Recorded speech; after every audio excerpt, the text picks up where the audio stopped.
Lubog po ba kayo sa utang at hindi nyo malaman kung paano nyo ito babayaran?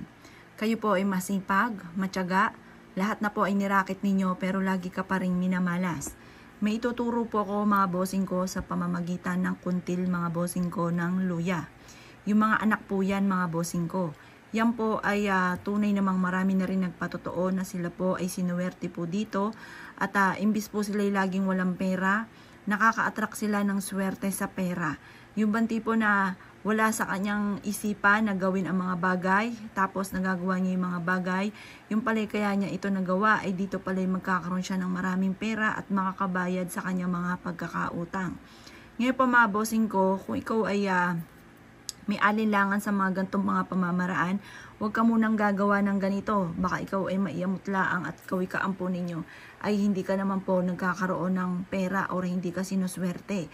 Tiyaga-tiyaga lamang. Pag ikay gumawa ng ganito, kailangan lalo mo sisipagan, tiyaga-tiyaga. Mga boss, ngayon po mga bossing ko, wala pong nakukuha sa isang madalian. Mapapansin mo na lang ang mga bagay na ninanais ninyo ay unti-unti nyo nakakamtan at nakakabayad ka sa mga pagkakautang. Basta positive ka lamang habang ginagawa nyo po ito.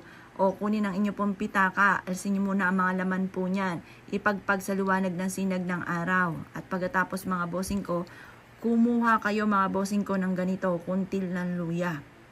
Isiksik sa inyo pong pitaka. Ang dulot po nito ay napakaswerte. Proven po yan mga bossing ko. Ngayon pa mga bossing ko, ang gagawin lamang po ninyo mga boss, ito po ay kukunin lamang po ninyo yung mga anak-anak ng luya at pagkatapos ay isiksik sa inyo pong pitaka.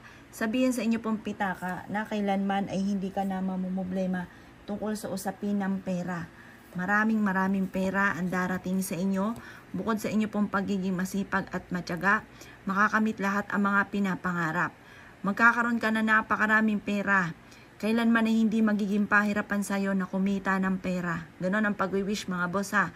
Tapos kunin nyo na po ito at pagtapos ay isiksik nyo po sa loob ng inyo pong pitaka.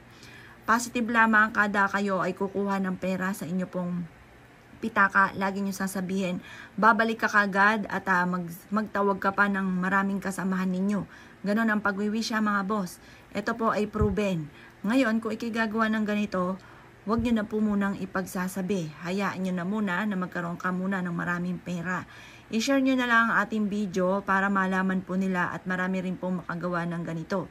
Basta huwag kayong aasa sa ganito ha, huwag aasa sa swerte. Yan po itatambalan ng sipag at tiyaga mga bossing. Kung ikaw ay naniniwala at nais nyo po itong gawin, huwag ka na magpatumpik-tumpik pa, gawin nyo na po ito sa umaga lamang. Ibilad sa sinag ng araw, ito pong wallet po ninyo hanggang alas 8 ng umaga. At pagtapos ilagay ang mga laman ng wallet at paulit-ulit na sabihin ang mga magagandang salitain na kailanman na hindi ka na mauubusan ng pera. Ganun po mga bossing. Kaya kung kinaniwala at nais nyo po itong gawin, ay siya mga boss, good luck po sa inyo po lahat.